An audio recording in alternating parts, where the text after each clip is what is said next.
After Liu Ryan got engaged, I submitted my resignation to her, using travel as an excuse. She raised an eyebrow, chuckled, and said, "Come back after you've had enough fun." I greedily stared at her delicate features. I nodded softly. She doesn't know. I won't be coming back. My life, from the moment she got engaged, was put on a countdown by the system. At a top-tier elite gathering, Liu Ryan wrapped her arm around my shoulder, introducing me with familiar ease but with seriousness. "My younger brother wants to explore on his own. I'll trouble you all to take care of him." The light from the glass chandelier above cast its reflection on Liu Ryan's sharply defined side profile.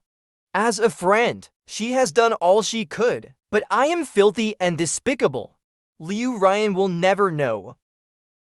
The real reason I resigned is because I fell in love with her. When the system brought me to this world, Liu Ryan was still an unwanted illegitimate child of the Liu family, exiled from the center of power, managing the family's peripheral businesses. I applied for the position of her secretary. On the day I started, Liu Ryan held a cigarette in her mouth, her feet propped up on the desk. "Go find another job. Following me won't lead to any prospects." I bent down to pick up the documents she had tossed on the floor, neatly placing them back on her desk. "Prospects are something you carve out yourself," I softly told her. "President Liu, you'll definitely become someone remarkable in the future." Liu Ryan's deep, dark eyes slightly narrowed, staring at me for a long time, without saying a word. After leaving the room, through the frosted glass, I saw Liu Ryan leaning back in her chair, her head tilted back, staring blankly at the ceiling. Her eyes were clear, with a sharp contrast of black and white, but faintly held a touch of moisture. That confusion and helplessness tinged with a girlish innocence. I've remembered it for 10 years, from our first meeting until now. At Liu Ryan's engagement ceremony, she arranged for me to sit at the main table, too close to the bride. The hem of her wedding dress brushed past in front of me. I could even see the pigeon egg-sized diamond ring on her hand, its understated yet restrained glow. Liu Ryan and the groom's marriage is a business alliance, without any real affection. By placing me there, it signified her acknowledgement of my status.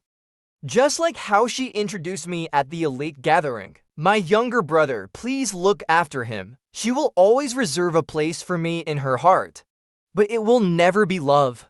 The system told me that if Liu Ryan doesn't marry me, I would be erased.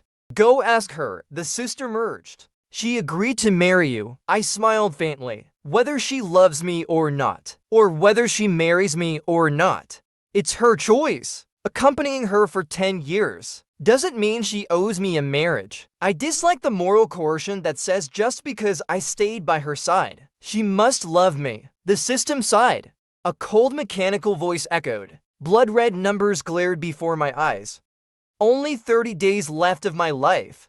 I used travel as an excuse to leave once and for all. I handed in my resignation to Liu Ryan. She held the resignation letter, flipping it over and over in her hands. In the end, she just nodded. Her voice was low and drowsy. "No need to resign. I'll just give you a break. Come back after you've had enough fun." I nodded slightly. Maybe my face was too pale. So pale that even Liu Ryan noticed something was wrong. Her tone softened a bit. "These years have been hard on you. Get some good rest. There will always be a place for you in this company." I smiled and responded with a simple "all right." Liu Ryan walked over, raised her hand, and gently touched my face. She sighed softly. "You've lost weight again." Her voice became tender. "Remember to eat well when you're alone." I hummed in response. On the train, the system asked me, "Why do you think Liu Ryan doesn't like you? She's clearly crossed many lines for you." "It doesn't matter anymore." I covered my mouth and coughed, wiping the blood from my palm with a tissue.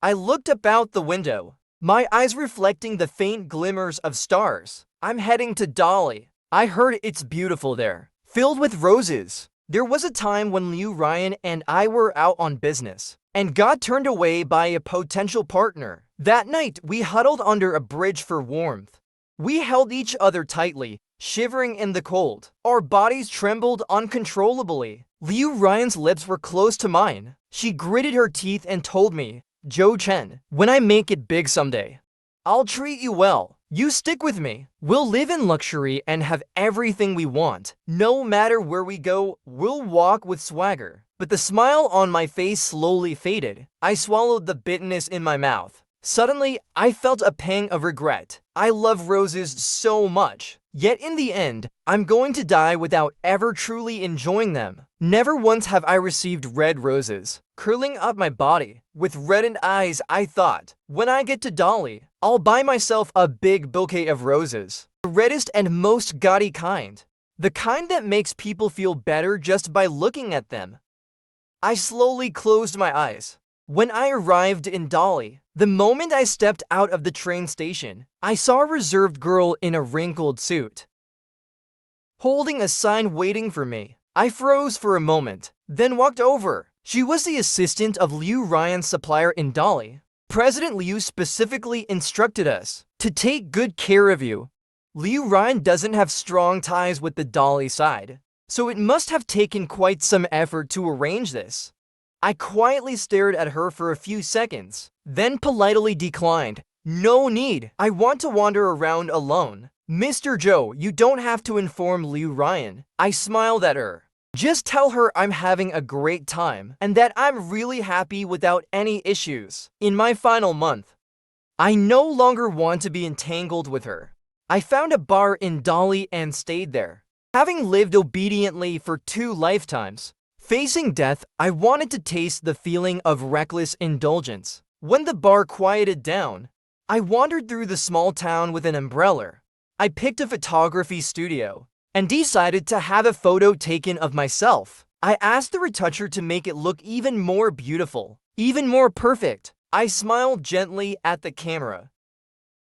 With a soft expression, the black and white photo was framed, held close to my chest. Under the puzzled gaze of the photographer, I staggered out. Before entering this book's world, I died unexpectedly. A speeding car took away all the chances of my surgery. Now, being able to foresee my own death and preparing everything in advance feels strangely fascinating. At night, I swayed in the scent of cheap cocktails at the bar, moving my hips and arms to the lively music, brushing against strangers' bodies, or being touched by them. I turned and gave a faint smile to one of them, then continued to indulge in the revelry, lost between life and death. This month, I did everything I had once wanted to do, but was restrained from doing. After trying it all and getting tired of it, I finally lay back on a rocking chair, gazing at the Kangshan Mountains and Erhe Lake, waiting for my death. In the meantime, Liu Ryan called me a few times. Her tone was gentle as she asked how I was enjoying myself. Before I could respond, a deep voice from her end interrupted. "Why are you ignoring me while on the phone?" It was her fiancé. The blood in my veins suddenly ran cold. I heard Liu Ryan softly coaxing him, and the man's light laughter. The chill in my blood gradually faded, and my heartbeat returned to normal. I chuckled. "It's going well, Liu Ryan." She hung up in a hurry. I held my phone, staring blankly ahead at the green waves. Before the engagement, Liu Ryan didn't even know her fiancé. It's only been a little over half a month. I once heard that when two people are destined to be in love, they'll fall for each other the moment they meet. In 3 days, they confirm their relationship, and within a week, they become inseparable, sticking together like glue. I never believed it before, but now, it seems I have no grounds to argue against it. My health is getting worse and worse. I can almost clearly feel the life draining away from me. The blood flows beneath my skin, but it is bone-chillingly cold. So cold that every cell screams in agony. There's a stone bridge 50 meters ahead of the bar. The bridge is surrounded by red roses, their fragrance wafting in Dali's gentle breeze. Beneath the bridge runs a swift river, carrying with it dried petals, flowing toward an unknown abyss. This is the place I chose to die. I don't want to die in a hospital. with tubes stuck all over me, lying alone on a dull hospital bed, waiting for death. One day, I received a gift from Liu Ryan. She sent me beautifully packaged wedding candies and a bright red invitation card embossed with her and the groom's names. The purple gilded box was filled with dark chocolate. I wiped the blood from the corner of my mouth, tore open the package, and with a lingering metallic taste of blood, I put the chocolate in my mouth. It was bitter but rich. The first time I worked overtime with Liu Ryan, when I had low blood sugar, she pulled out a handful of brightly wrapped candies from her drawer. Eat a few or your body won't hold up, she said. I shook my head and softly replied, I'm used to dieting, I don't eat sweets. Liu Ryan's dark eyes stared at me for a moment. She curled her lips and remarked, troublesome. A few days later, she had a friend bring back dark chocolate from abroad and pushed it in front of me. Alongside it was a note. This can help with dieting. Don't starve yourself. It's bad for your health. The purple gilded packaging, imprinted with Liu Ryan's serious and focused expression, is now etched in my memory. That was the most unforgettable moment of the past 10 years for me. I finally found my place in this world. Someone actually cared about me. There were moments of joy, anger, sorrow, and happiness. I was still a person, living genuinely in this world, and not just a puppet controlled by fate, walking helplessly toward a predetermined end. With only 8 days left on the countdown to my death, I received a call from Liu Ryan's assistant, Hui Sheng, the young man who had worked with Liu Ryan for 7 years. Spoke with a tone that was both respectful and polite. Brother Joe, when will you return?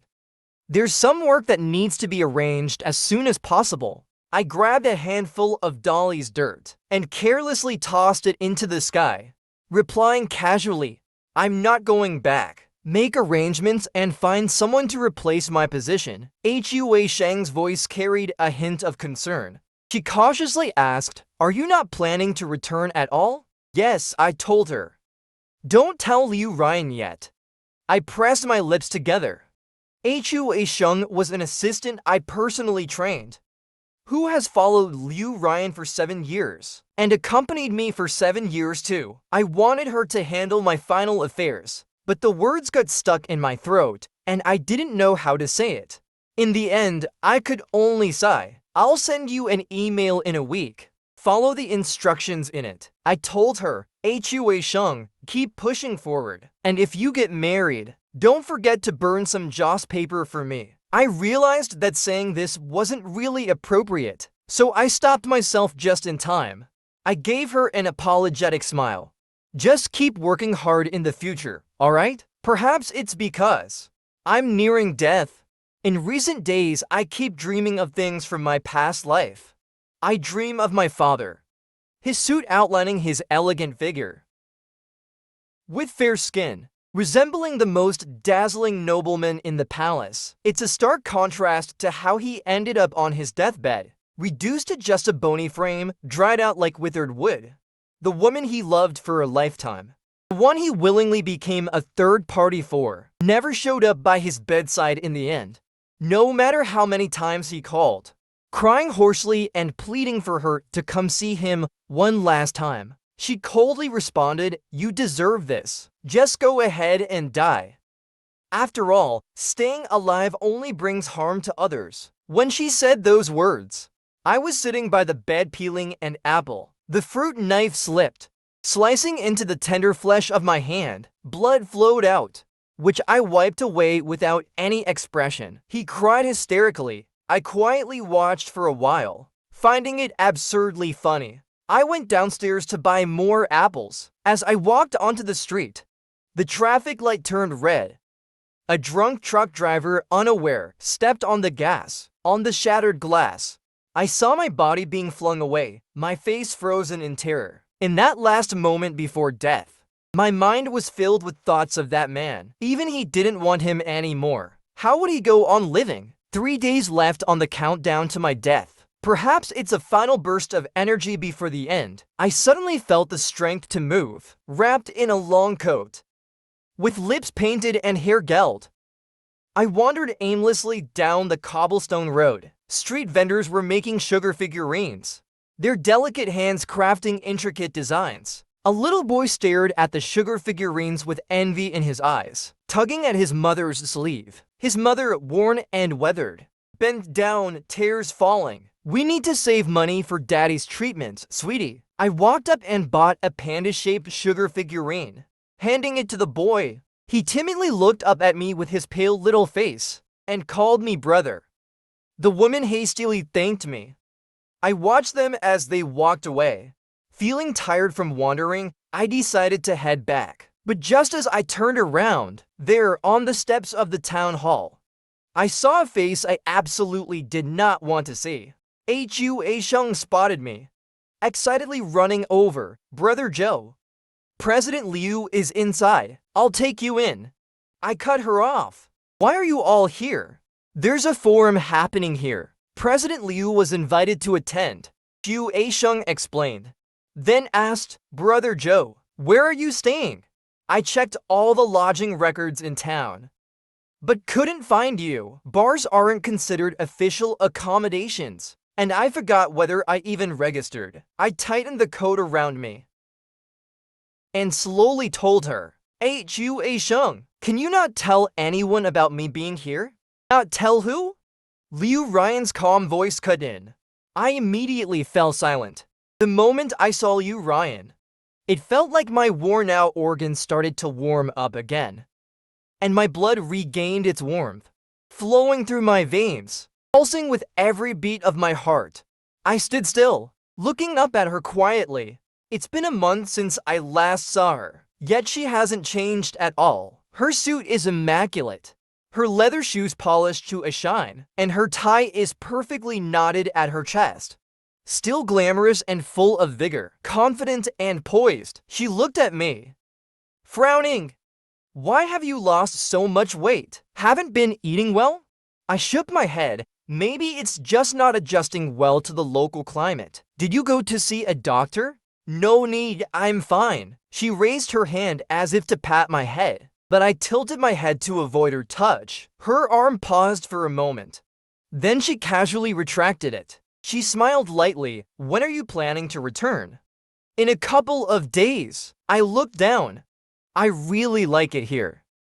I want to stay a few more days." She nodded slightly. "That's good. Relax and enjoy yourself." She seemed to remember something. A gentle light flickered in her eyes. "When you're back, your brother-in-law and I will take you out for a meal on the streets of Dali." Even the wind carried the scent of flowers. I could easily pick up the fragrance of roses. I like roses because that man liked them. At her most graceful and charming, she straightened her back and tucked a fresh, vivid red rose behind the ear of her beloved. Also because of that time, when Liu Ryan first returned to the Liu family, enduring the scornful yet suppressed gazes of many, she raised her hand and snapped the stem of the red corolla rose that her eldest sister had been nurturing in a pot. Leaning against the table, she smiled warmly and beckoned to me. "Jojo, come over." Then she placed the red rose in my palm, bold and passionate, displaying her favoritism toward me in front of all the Liu family members. It was at that moment I began to wonder, could I really marry her and stay by her side forever? I chuckled softly, pulling the coat tighter around myself. In a gentle voice, I asked, "How long are you staying here?" 3 days, she replied. Liu Ryan raised her hand, ignoring my resistance, and placed it on my forehead. Feeling the icy coldness there, her brows furrowed tightly. "Are you sure you're okay? Why are you so cold?" I shook my head, and Liu Ryan stared at me for a moment. Her tone turned serious. "When we get back to Beijing, I'll arrange a full-body checkup for you." I didn't refuse. Liu Ryan came closer, grabbed my hand, and motioned for me to sit on a stone block. "Rest for a while, then show me around." "How does that sound? What's your favorite spot in Dali? Take me there." My muddled mind was just coming up with an excuse to leave. But Liu Ryan's smiling words interrupted, dragging me back into torment. I hurriedly pushed her away. wrapping myself tightly in my coat, my pale skin almost translucent. Facing the sunlight head-on, I blurted out, "Liu Ryan, don't you know you're married? We shouldn't be doing this anymore." Liu Ryan was momentarily stunned, then straightened up, her expression growing distant. "It doesn't matter if I'm married or not. Jojo, you'll always be the most important person to me. Always and forever. The most important person, regardless of blood ties or legal bonds. But in the world of adults, those two terms shouldn't coexist." I tilted my head back, looking at Liu Ryan's tall figure, her eyes filled with warmth.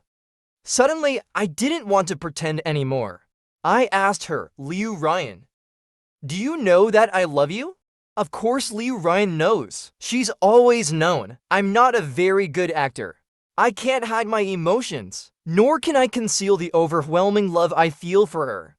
It's been evident in every gesture, every move, a glance, an unfinished tone. Even in those moments when words falter, it's all laid bare. She knows, but she has never responded. Liu Ryan's hand unconsciously tightened. Clenching into a fist, she opened her mouth, but said nothing. I looked at her and softly said, "Since you know, Liu Ryan, please don't appear in front of me anymore. Give me some time, so I can properly rest and forget my feelings for you. Is that okay?" Liu Ryan froze. On the empty street, only the wind carrying the scent of roses remained, along with the noise of children playing. A bitter taste rose in my throat. The familiar metallic tang of blood followed. I gradually came back to my senses, feeling my limbs and the flow of blood in my veins. I lied to Liu Ryan. I don't want to forget my feelings for her. My love for her is the only thing in this foreign world that makes me feel like I truly exist. She's the thread that holds my life together, making me feel like I'm still human, and not just a creature created by code, existing solely for the sake of completing tasks. After swallowing down the bitter taste in my throat, I leaned against the wall, slowly stood up, and walked back to the bar. 2 days left on the countdown to my death. At dawn, I crouched in the sea of roses, wrapped in my coat, digging hard with a shovel. Someone tapped me on the head. It was the tattooed owner of the bar. Her eyes were clear and innocent, her skin pale and translucent. When she smiled, a hint of her sharp canine teeth showed. She was at that age where everything is both pure and tinged with ambiguity. I didn't want to leave any psychological scars on her, so I tossed the shovel aside and struggled to stand up. I took 3 steps back. Expressionless, I asked her, "What's up?" She seemed a bit flustered, extending her arm, revealing a steaming bun in her hand. "I saw you woke up early, and you haven't had breakfast yet, so I bought this for you." "Thanks," I smiled, but declined. "I don't need it. Just have a little bit. Not eating is bad for your health. I have someone I like very much," I told her, "and I won't fall for anyone else in this lifetime." Bending down, I picked a rose, gently removed the thorns from it. I quietly said, "You should stay away from me. It's better for both you and me." The girl ran away quickly, her eyes filled with shattered emotions, mixed with sadness. The bun was tossed onto the ground, still warm, soaked with the fragrance of roses. I bent down and picked it up, staring at it silently for a moment, then threw it into the trash. Wrapping my coat tightly around me, I returned to the bar. As soon as I entered, I sensed something was off. The bar owner's loud voice was gone. The clatter of dishes and glasses had stopped. Everyone was eerily quiet, gazing timidly toward the bar counter. The culprit was there, casually stirring a blue cocktail. Liu Ryan with a tense-looking Hua Sheng beside her. I was momentarily stunned, walking over, puzzled, and asked, "Why are you both here?" Liu Ryan looked up, smiling at me. "Jojo," Hua Sheng said, "you're not planning to return." Her voice was gentle, but it somehow sent chills down my spine. I shivered. The silence around us was overwhelming, so quiet it made me anxious. I pulled my coat tighter around me. Let's go to the room and talk, I suggested. Not here. In the cramped and shabby room. The walls were covered with moss, and the air was filled with the scent of decay and decline. Liu Ryan sat on the single bed. Glancing around the room, she tugged at the corner of her mouth slightly. So this is where you plan to stay if you don't return. I handed her a disposable cup. It's fine as long as it's livable. Liu Ryan let out a mocking laugh, saying nothing, but her attitude was clear. She seemed unusually irritable. Her usual composure and grace were gone, and she didn't hide the disgust and frustration in her tone. Taking a deep breath, she sternly asked me why I wouldn't go back. I just don't want to, I said, holding the paper cup. After working for so many years, I want to take a proper break. I can give you a vacation. Liu Ryan said, struggling to contain her anger. Jojo, the Liu family business. It's something we built together. You can't just walk away like this. She spoke with seriousness, with a focus that made it seem like she genuinely wanted to persuade me to stay. But I felt powerless. Does she really have to strip away my last bit of dignity? Before she's satisfied, I thought. I looked up at her. Liu Ryan, do you want me to stay? Just to watch you and your husband live happily together? I'm not, she began, but I cut her off. Let me tell you, I can't do it. And your husband? He won't allow me to stay by your side either. Let me go. Liu Ryan, it's better for both of us this way. Let me die peacefully in Dali, in a sea of roses, breathing in the strongest fragrance, ending this unwanted life of mine. Liu Ryan was silent for a long time, before finally straightening her posture and gently reaching out to touch my head. Her tone held a trace of helplessness. Jojo, you're the most important person in my life. As long as you ask, I'll give you anything you want. 10 years. How many decades do we get in a lifetime? All the bonds we've built. Can you really just let them go? Such grand and dignified words, each one subtly accusing me of being heartless and ungrateful, while placing herself in an extremely humble position, earning all the sympathy she could. It's no wonder she's the same Liu Ryan, who, with mere words alone, defeated 3 corporate giants at a bidding meeting, and gained instant fame. I looked up from her defined jawline, to her sharp profile, and finally to those eyes that seemed to hold autumn's mist. She was gazing at me, full of tenderness and affection. I found it absurd. I leaned closer and asked her slowly, word by word, Liu Ryan, what does it mean if I go back? What does staying by your side really imply? Do you truly not understand?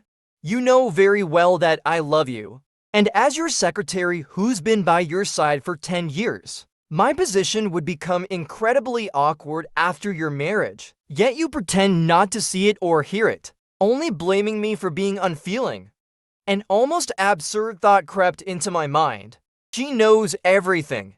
She's just playing dumb. She refuses to give up the benefits of the marriage alliance, but doesn't want to lose the comfort I bring her either. She's waiting for me to willingly fall into her arms, to abandon all morals and conscience, and kneel at her feet in submission. I stared into her eyes and softly asked, Liu Ryan, do you want me to stay by your side forever? In what capacity? I asked. As a brother with no blood relation? A secretary closer than a husband?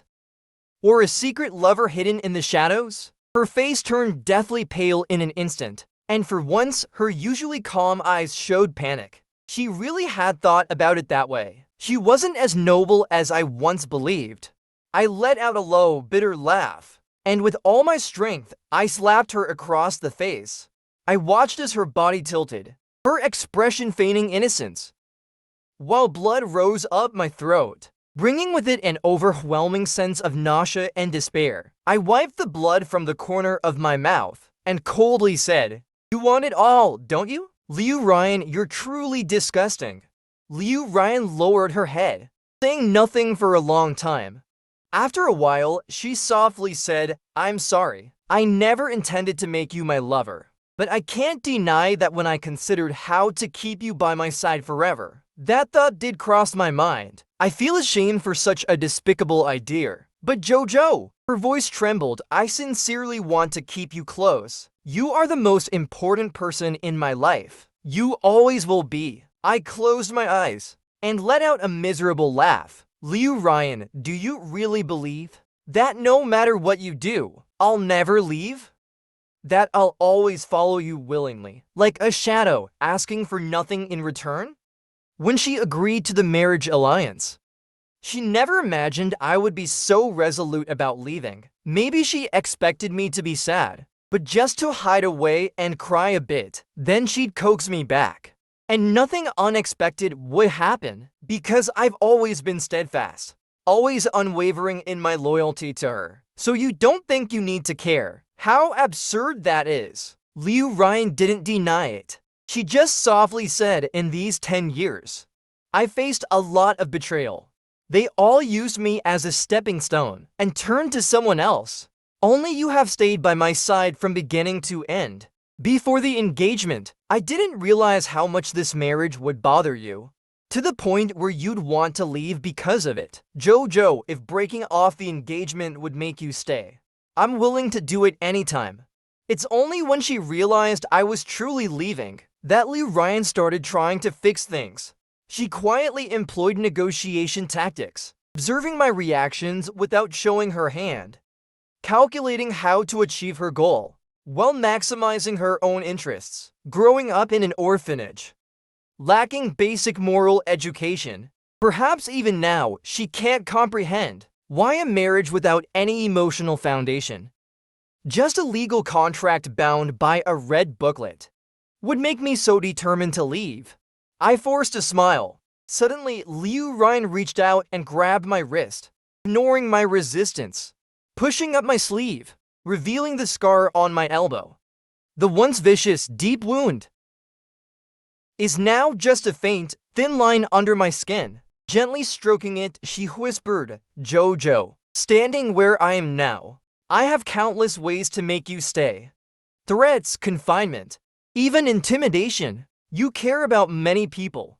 I know what matters to you. All I'd need to do is grip one of them tightly, and you'd never be able to break free. But I don't want to do that. She gently touched the scar on my elbow. A fleeting tenderness crossed her expression. When you took that stab for me, I swore to myself, I'd never let anyone bully you again.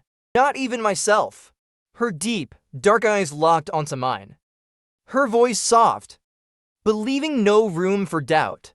So, Jojo, I'll ask you one last time. Will you come with me? I stared at her, from her lips to her nose, then to her eyes filled with anticipation. Liu Ryan's eyes are beautiful, slightly upturned at the corners, always glistening with a charm that could captivate anyone. They enchant and pull people in. From the first moment I saw her, I was drawn in by those eyes, and then I fell into a bottomless abyss. It's only now that I finally understand. Liu Ryan is nothing more than a cold-hearted capitalist, not worthy of my love in any way. I leaned in closer and told her clearly, word by word, I'm not willing. Taking that stab for Liu Ryan was a long time ago. Back then, she was just in her early 20s, still with some youthful innocence. That day, we were celebrating a successful contract, eager to toast our victory. On a bustling street, her sister blatantly sent people to ambush us and dumped us into a dark, remote alley. There, for greasy women waited, ordered to ruin me and chop off one of Liu Ryan's hands. That night, the storm raged on. Thugs violently yanked my hair and shoved my head into the water, my consciousness fading away, with a mist clouding my vision. The pain and despair almost killed me, until I saw the glint of a cold blade. Almost without hesitation, I struggled to lunge forward, shielding Liu Ryan from the blade. As the sirens blared, we barely escaped with our lives. When I woke up in the hospital, the first thing I saw was Liu Ryan holding me tightly, her tears soaking into my clothes, seeping past my chest, chilling me to the bone. From that day on, Liu Ryan changed. She stopped being kind to others, stopped leaving any room for mercy. Her methods became ruthless and cruel. Frighteningly so, she turned into someone who served only her own interests.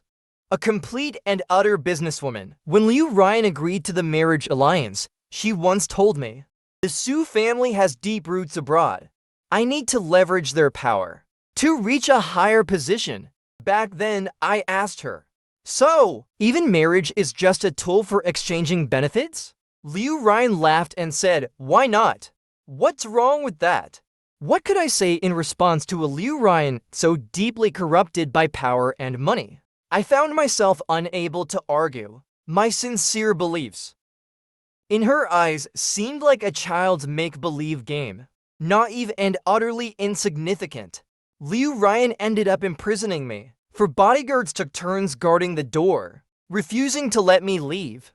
Every time I approached the entrance, I'd see their respectful yet anxious expressions. "If we let you go, we'll lose our jobs. Please, Mr. Zhou, have pity on us." One of the burly men would plead, his pitiful tone completely out of place given his appearance, but effective in stopping me. Liu Ryan was right. I have too many weaknesses. Grabbing hold of any one of my weaknesses is enough to keep me trapped and unable to break free. With no way out, I ended up chatting with the system. It couldn't understand at all. At this point, isn't getting married the easiest thing to do? As long as you ask. She won't just stand by and watch you die. I smiled faintly, the familiar taste of blood rising in my mouth, which I swallowed back without expression, then habitually wiped away with a tissue. I softly replied, "If I wanted to get married, why wait until now?" Even if I told Liu Ryan from the start, she would never let me die. She would do exactly what she's doing today, using every skill she has, racking her brain to make me stay. She'd give me the grandest, most unforgettable wedding, showcasing her devotion to everyone, stopping at nothing to keep me alive. But from beginning to end, it's not that I can't live, it's that I simply don't want to live. The system was stunned, the crackling sound of static buzzing for a long time, before it finally responded in a horrified tone. "Why? Do you know why Liu Ryan is so confident that I would never leave her? Because of this ridiculous mission. I came into this world for Liu Ryan. Everything in these 10 years has revolved around her. If I leave her, I'll die too. So I'm forced to follow her forever, to be the most loyal dog at her side. But that's the mission requirement. Yes, that's the mission requirement. The price for my survival." I changed the subject and asked the system, "Do you think these strategy missions even have any meaning?" I asked the system, "We gave you another life in exchange for the data we want. It's a fair trade, isn't it?" "Yes, it's fair," I replied. "The instinct to survive is ingrained in every living being's genes. The mission gave me a chance to survive. I should be grateful for that. But why, despite being alive, do I only feel suffocated?" For 10 years, I revolved entirely around Liu Ryan. 10 whole years. I had no freedom. Every action I took was no longer for myself, but for Liu Ryan. Her name alone became a nightmare in my life. Liu Ryan said, "The people around me come and go. In the end, you're the only one who hasn't betrayed me. But you know what? Liu Ryan, I also thought about betraying you. I thought about leaving. I thought about using you as a stepping stone to climb to a higher and better place. But it could only ever be a thought, because this borrowed life, it left me with no other choice but to stay by your side. I loathe this kind of life, more than losing my dignity, more than having no freedom, more than living without choices for the rest of my life. I would rather choose death." A long silence followed, before the system quietly said, "But no matter what, staying alive is what matters most. As long as you're alive, there's always hope." "I know," I replied with a faint smile. So at first, I also hoped Liu Ryan would willingly marry me. I hoped that in her eyes, I could outweigh so-called benefits and calculations. I hoped that her genuine feelings for me would give me a reason to submit to this miserable fate. But in the end, I was still disappointed. In this lonely consciousness, I still didn't receive any genuine sincerity. I'm so tired. I don't want to keep suppressing myself or yielding to this ridiculous fate. In truth, death for me is perhaps a form of release. On the last day, I woke up late. After getting dressed, I grabbed a hoe and went to the rose patch by the bridge. Bodyguards tried to stop me, so I called Liu Ryan in front of them. Her voice was very gentle. Have you thought it through? Liu Ryan, come find me. At the stone bridge by the bar, I said softly, I have something to tell you. Liu Ryan paused for a moment, then responded with a cheerful all right, her voice tinged with excitement. Given my current physical state, I could barely even lift the hoe, but I struggled dragging it along, step by step, down the stairs. The bar owner's daughter couldn't stand to watch anymore, so she came over and took the hoe from me. Where are you going? I'll take you there. I arrived at the designated spot. Liu Ryan's engagement banquet was set for noon, the same time as my death. The bridge was bathed in golden sunlight, sparkling as it reflected on the stone bridge. The young man handed the hoe back to me, his face filled with concern. Are you really okay? I shook my head, forcing a pale smile. The bridge creaked underfoot. My body was in so much pain. The agony almost made me curl up against the bridge pillar. Sweat beaded on my forehead, rolling down like pearls. My vision gradually began to blur.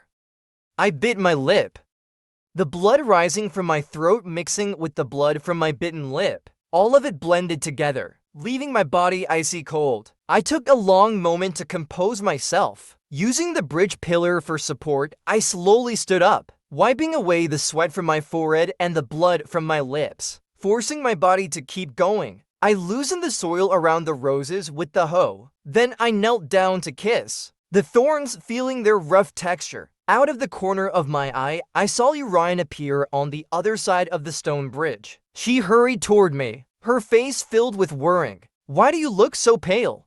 Haven't you been resting well?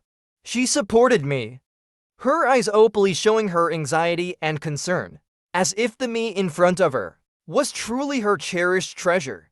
I let the hoe fall to the ground. The countdown timers our hand had already gone blank. My life was now ticking away by the second. Leaning against Liu Ryan for support, I looked at her self-righteous face and suddenly burst into laughter. No one knows better than I do how beneath that beautiful facade lies a heart so cold and ruthless. I softly began to speak. Liu Ryan, do you know something? I've been regretting these past 2 days. Regretting why I ever approached you in the first place. You're so selfish, so despicable, so shameless. Everyone's kindness toward you is just a tool for you to exploit and trade. Liu Ryan froze. What did you say? I straightened up, lifted my head against the wind, and looked directly at her. I said you're shameless, vile, and disgusting. Even if you're at the top, it doesn't hide the darkness rotting inside your heart. If I had another chance, I would definitely never want to meet you again. Absolutely never. Liu Ryan's composed mask slowly began to crack. Her strained facade broke, revealing a twisted expression. She shook me frantically. Zhou Chen, you've always known what kind of person I am. I'm selfish, I'm cold, I'm heartless. But I've never used those tactics against you. If I weren't ruthless, I wouldn't have survived until now. Zhou Chen, you know this. You, of all people, should understand this best. So why are you accusing me? Why do you want to leave me too? Her eyes reddened at the corners as she clung tightly to me, pressing her chin against my shoulder. Tears streamed down her face, soaking into my clothes, just like that time after I took the blade for her. We've been through so much together over the years. Jojo, why are you denying everything we've been through? You're so important to me. So important that I'm willing to do anything for you. Jojo, why are you being so cruel to me? Cruel, I chuckled softly. Liu Ryan, these are just a few words. They don't cut deep. They don't break bones. How can they compare to the pain of being repeatedly tortured by fate? My hatred for fate has no outlet, so I'm placing it all on you. After all, you're not innocent either. My voice suddenly softened as I patted her shoulder and gently asked Liu Ryan, "So why don't you marry me?" Her body went rigid. For a brief moment, I could see her weighing the pros and cons. I smiled faintly, cutting off her thoughts. "No need to rush your answer. Take your time." I swallowed the bitterness lingering in my mouth, watching the numbers in the lower right corner of my vision slowly reach 0. "Just let me be alone for a while. Liu Ryan, go back and take your time thinking it over. Once everything is sorted out, come find me. I'll always be here waiting for you. Never leaving." The word forever was wrapped in blood, spat out from between my teeth, reflected in the crimson, flickering numbers in my eyes. For reasons I couldn't quite explain, I handed Liu Ryan a fleeting, illusory dream, something she held in her hands, like a precious treasure, until the day that dream shatters. I pushed Liu Ryan away, her clothes disheveled, and spakes of blood from my coughing stained her neck. But in her panic, she didn't notice. Liu Ryan will marry me. She does have genuine feelings for me. She just needs time to think, to ponder, to weigh all the options again and again, to carefully consider the gains and losses. But what I need is a love that doesn't need to be weighed. I leaned against the stone pillar, blood spilling from the corners of my mouth, seeping down my neck and soaking into my collar, until I finally die. Liu Ryan's expression should be quite a sight then. She break down, cry, grieve, and torment herself over her hesitation, regretting it for the rest of her life, never finding peace. But this isn't revenge. I don't hate Liu Ryan. I just cruelly wish that, even if she finds new love, even if she moves on to someone better, even if she meets more outstanding people, there will always be a place for me in her heart, even if it's out of guilt or hate, a curse she can't escape from in her darkest dreams. I smiled faintly, thinking of my father, that morally bankrupt man, who was a mistress ruining someone else's marriage. In the end, I'm not that different from him. I staggered to the edge of the bridge, facing the rushing waters below, breathing in the rose-scented breeze. I've always loved red roses. If no one gives them to me, it's fine, I can buy them for myself, place them by my bedside, tending to them, and drift off to sleep inhaling their fragrance. Fate tried to strip me of my dignity, to tie all my worth to Liu Ryan. I can't change that. But that's okay. I can still choose to stand here and die as a human being, rather than live as a dog. There are only 10 seconds left on the countdown. I spread my arms wide, facing the scorching sun and the cool breeze, smiling as I leap into the churning waters and swirling sands below. Let me become a dream that never wakes. In that dream, I'm free and passionate, walking opally in the sunlight, no longer living for anyone else, only for myself. I'll learn to love, to give speeches, to compete, to do whatever I want, to see whoever I wish to see, to sing whatever song I desire. There won't be a system, no missions, no so-called strategies, and no life that can be casually erased. Just a vibrant existence, living solely for myself. A life full of fire, lived only for me. Liu Ryan epilogue. Zhou Chen is dead. The outside was a chaotic mess of police officers. I stood at the edge of the crowd, hearing that familiar name. Who are they talking about? I asked Xue Sheng. Xue Sheng's face turned pale as death. She suddenly dropped to her knees, covering her eyes with her hands, tears rolling down in large drops through her fingers. I stared at her in confusion, wondering, why is she crying? Who died? Zhou Chen? No, that's impossible. She couldn't have died. She can't be dead. Suddenly, I lost control, charging past the police tape, rushing forward to see the swollen, discolored body soaked by the water. When the white cloth was lifted, I saw a face bloated and pale from the water, hideously unrecognizable, yet hauntingly familiar, like a nightmare. Stumbling, I fell onto the muddy ground, my hand plunging into shards of gravel, cutting deep into my palm. I think it bled, but I didn't even notice. I mumbled to myself, she was already a bit chubby. Now she's even uglier. Wake up, listen to me. I won't mind it, okay? I had no consciousness left, only instincts guiding me. As I crawled toward her with trembling hands, my fingertips quivered as they touched her face, tears falling uncontrollably. I cradled her head in my arms and wailed to the sky. That scene was truly chaotic and eerie. I cried like a child until I was nearly suffocating, my head buzzing incessantly, until I finally collapsed on her body and passed out. When I woke up in the hospital, the first word out of my mouth was Joe Chen. Then I saw a hand bringing me water, and my heart loosened with relief. I took deep breaths, telling her, I just had a dream. I dreamed you died. Isn't that ridiculous? I laughed weakly, but the hand holding the water froze. Hui Sheng stood at the foot of my bed, hesitant to speak. Sensing something was wrong, I turned to look at Su Ting. My fiance's expression was solemn. There was no sign of Zhou Chen in the room. With a loud crash, the cup slipped from my hand. The shattered glass pierced my heart, blood pouring from the wound. Su Ting whispered apologetically, Secretary Zhou ... is gone. She committed suicide. Liu Ryan, they said. Don't be too sad. Sad, I laughed. No, I'm not sad. Swallowing the blood from my bitten lips, I trembled, but fiercely told them, I won't grieve for her, I won't kill myself over her. Zhou Chen, what were you trying to achieve by dying? Are you trying to get back at me? I'll tell you right now, you're dreaming. I gulped down the metallic taste in my mouth, regaining my composure and calmness. I ordered Hui Sheng. The engagement continues. We're going back to Beijing now. But, Miss Xi. But nothing, I glared at her menacingly.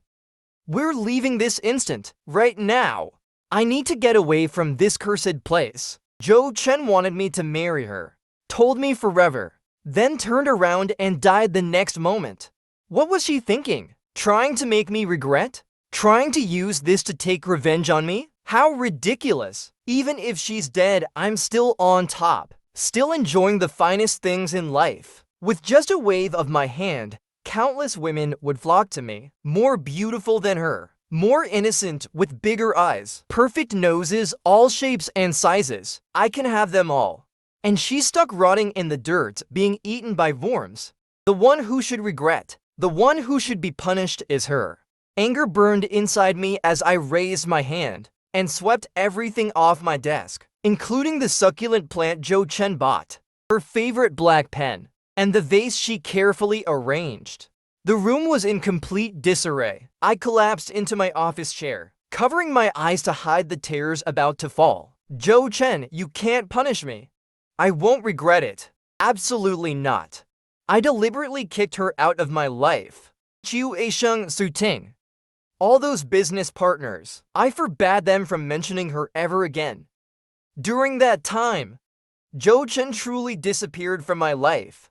Everything proceeded in an orderly fashion. The new secretary who replaced her was diligent and responsible, even better in some ways. The coffee she made was tastier, and her latte art was more refined. Hui Sheng spoke less, but her attitude remained as meticulous as ever. The engagement plans continued. The venue and all the details were arranged smoothly. The Liu family even invited several celebrities, making sure not to lose face. Everything was normal, and everything was going well. I stood by the floor-to-ceiling window, holding a cigarette, talking to myself in the reflection of the glass. Without you, I'm still doing just fine. My life and career haven't changed a bit. Still thriving, still on the rise. See, the one who should regret it is clearly you. The clean glass reflected my weary face, empty and hollow. Just me, all alone. Suddenly, my eyes grew red. I thought that if no one brought her up, I could gradually forget her.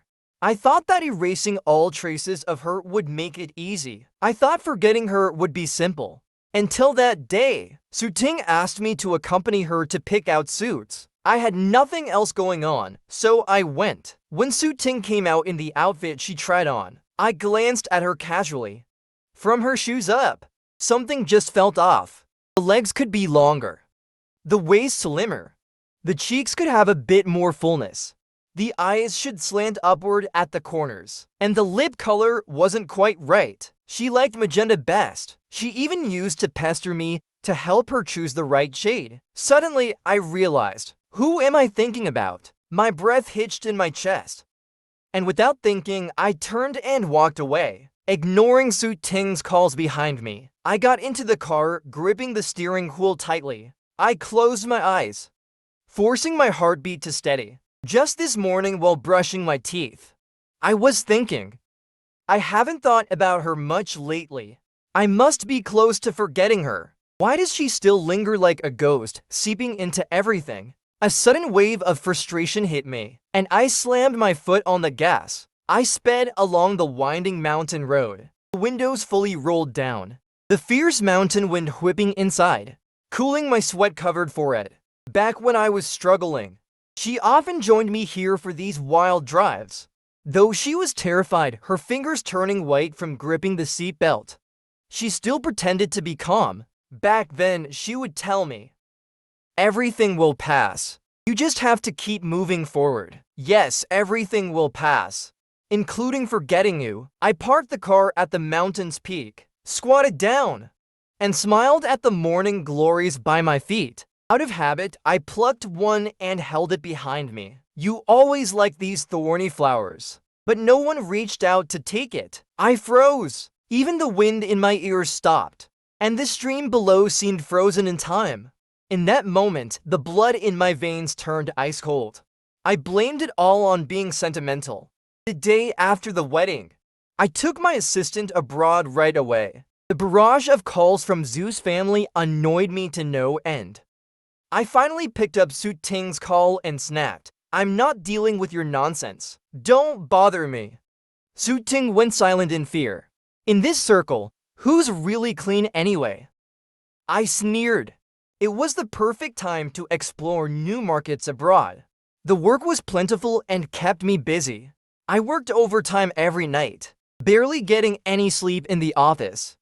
Even my assistant lost 10 pounds keeping up with me, until she couldn't take it anymore and asked for leave. I looked at her pale, exhausted face, and, against my will, thought of her again. Those first 3 years were tough. She worked even harder than I did, pulling all-nighters. Sometimes she'd complain about how much hair she was losing. "Go rest," I said, feeling a bit pale myself. "Take care of yourself." Outside the floor-to-ceiling windows, the city lights sparkled, filled with the energy of bustling life. She loved floor-to-ceiling windows, saying they made everything feel open and refreshing. So no matter where I went, my renovations always followed that style. The Parisian air was damp, always carrying a hint of morning dew.